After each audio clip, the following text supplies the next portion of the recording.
প্রিয় দর্শক বন্ধুরা, উঠে আসছে আপার প্রাইমারি থেকে চাঞ্চল্যকর এক নয়া মোড়। ওয়েটিং প্রার্থীদের নিয়োগের ক্ষেত্রে অত্যন্ত গুরুত্বপূর্ণ খবর আপডেট। আমরা দীর্ঘ সময় ধরে অপেক্ষা করে রয়েছি যে 14,052 এই সামগ্রিক চাকরি প্রার্থীর নিয়োগের অপেক্ষায় কিন্তু সকলে রয়েছেন। সেদিক থেকে চাকরি কনফার্মের আশা কতটুকু উঠে আসছে সেই নিয়ে বিগ নিউজ আপডেট অবশ্যই ভিডিওর মধ্যে আলোচনা করছি। আর্জেন্ট তথ্য আর্জেন্ট ভিত্তিতে ভিডিওটি ক্রিয়েট করা। ভিডিওটিকে শেষ পর্যন্ত ওয়াচ করবেন, চ্যানেলটিকে অতি অবশ্যই সাবস্ক্রাইব করে নিয়ে বন্ধুরা সঙ্গে থাকবেন। চলুন কথাবার্তা না বাড়িয়ে মূল টপিকে আমরা ফোকাস করি।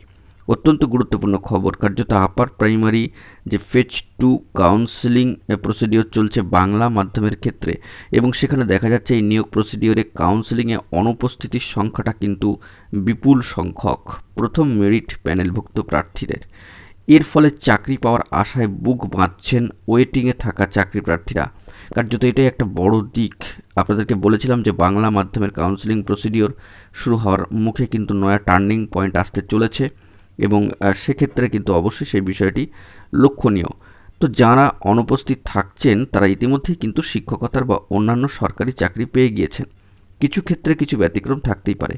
তো কাউন্সেলিংয়ে অনুপস্থিত থাকার ফলে ওয়েটিং লিস্টে থাকা প্রার্থীদের চাকরি পাওয়ার বিষয়টি গতি পাবে বলেই কিন্তু মনে করা হচ্ছে। কারণ একবার কাউন্সেলিংয়ে উপস্থিত হয়ে চাকরিতে যোগ না দিলে সেগুলি কিন্তু নন জয়নিং পোস্ট হয়ে যাচ্ছে। তো সেগুলিতে চাকরি দেওয়ার ক্ষেত্রে অনেক দেরি হয়ে যায়। ফলত কাউন্সেলিংয়ে না এলে কিন্তু সেই পদটি ফাঁকা থাকে এবং সেটি ফের কাউন্সেলিং করে দ্রুত নিয়োগ করা যায়। ওয়েটিংয়ে থাকা প্রার্থীদের সাহস যোগাতে অনেকেই আগাম জানিয়ে রাখছেন যে তারা কাউন্সেলিংয়ে অর্থাৎ কাউন্সেলিং প্রসিডিওরে উপস্থিত হবেন না। চাকরিপ্রার্থী মঞ্চের মাধ্যমে সেই বার্তা পৌঁছে যাচ্ছে ওয়েটিং লিস্টে থাকা প্রার্থীদের কাছে। চাকরিপ্রার্থী মঞ্চের মাধ্যমে সেই বার্তা কিন্তু ইতিমধ্যেই পৌঁছে যাচ্ছে ওয়েটিং লিস্টে থাকা চাকরিপ্রার্থীর কাছে। অত্যন্ত একটা ভালো খবর এবং বিরাট মানবিকতার পরিচয় বলা যেতে পারে। এক্ষেত্রে ওয়েটিং বন্ধুরাও সুযোগ পাক, সকলেই কিন্তু সেটা চাইছেন। তো বীরভূমের সম্মানীয় এক প্রার্থী, সংস্কৃত জেনারেলের প্রার্থী, তার কিন্তু ওয়েটিং লিস্ট 20। তো সেদিক থেকে তবে ইতিমধ্যেই তিনি ঝাড়খণ্ডে উচ্চ মাধ্যমিক স্তরে পিজিটি হিসাবে চাকরি পেয়েছেন। তিনি জানিয়ে দিয়েছেন কাউন্সেলিংয়ে কার্যত তিনি কিন্তু যাবেন না।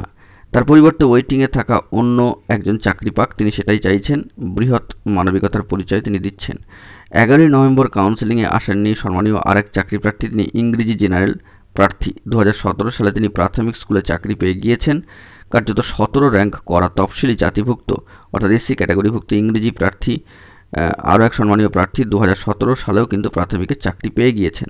তাই তিনি কাউন্সেলিংয়ে না যাওয়ার কথা আগেই কার্যত জানিয়ে দিয়েছিলেন। বনগাঁর একটি স্কুলের প্রাথমিক শিক্ষক, উচ্চ প্রাথমিকে পিওর সায়েন্স বিভাগের সম্মানীয় আরও এক চাকরি প্রার্থী আগাম জানিয়েছেন যে কাউন্সেলিংয়ে না যাওয়ার কথা।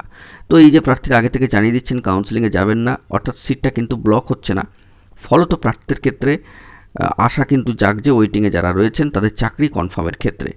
তো চাকরি প্রার্থীরা বলছেন যে একজন সংরক্ষিত শ্রেণীভুক্ত মহিলা প্রার্থী জেনারেল র্যাঙ্ক করলে তার জন্য 4টি পদে যোগদানের সুযোগ খোলে। অসংরক্ষিত সংরক্ষিত মেল এবং ফিমেল ক্যাটাগরিতে স্কুলে তার জন্য দরজা খোলে চাকরিতে যাওয়ার ক্ষেত্রে। এমন প্রার্থীরা কাউন্সেলিংয়ে অনুপস্থিত থাকলে আরও 4 জন প্রার্থীর সামনে একটা সুযোগ তৈরি হতে পারে। অর্থাৎ সংরক্ষিত মেল ক্যাটাগরির ক্ষেত্রে এই সংখ্যাটি হচ্ছে 2।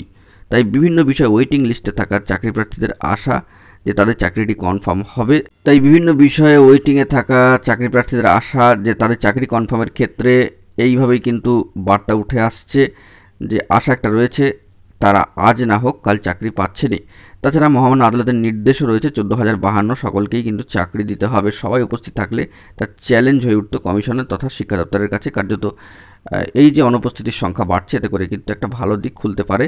অর্থাৎ চাকরি কনফার্মের আশা কিন্তু অনেকটাই ধীরে ধীরে পজিটিভ দিকে এগোচ্ছে। তো দেখা যাক পরবর্তী ক্ষেত্রে কী খবর উঠে আসে। চাঞ্চল্যকর নয়া মোড় এই মুহূর্তে আপার প্রাইমারি প্রসিডিওরের ক্ষেত্রে।